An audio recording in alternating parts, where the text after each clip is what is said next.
My name is Jessica Njogu. I am the fuel data analyst in the fuel management section under fleet. Drop-in basically means anything that is compatible with any of the practices that you make. So in this situation is anything that's compatible with an aircraft, its engine, and definitely its fuel performance. So in this situation, there are minimal changes, especially to pilots, because for them they mostly check with performance of the aircraft and what the SAF fuel is doing to the aircraft performance. So minimal changes to pilots. The biggest change would be probably on maintenance, because remember SAF is blended with your normal Jet A1 fuel, and in this case of course maintenance will put in more work than usual, but ideally SAF is supposed to be burnt efficiently, so we expect fewer and fewer maintenance cost and serviceability. As a company, our quality and safety checks are usually done through comparison and information gathering from international bodies which carry out certification of SAF and Jet 1 engine fuel inspections.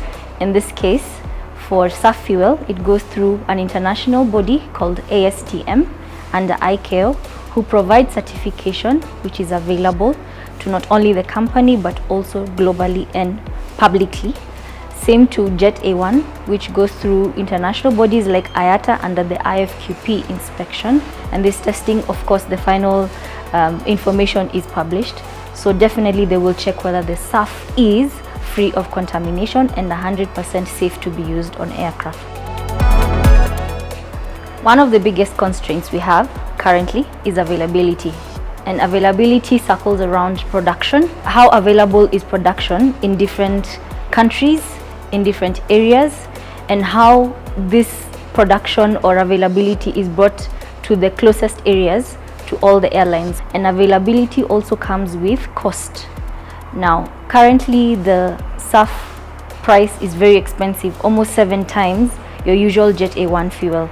So most airlines, of course, especially in Africa, would definitely look at cost as one of their biggest issues and their biggest areas to concentrate on. One of the biggest plans we can take into effect or use it as one of the strategies is to plan our routes where SAF is available.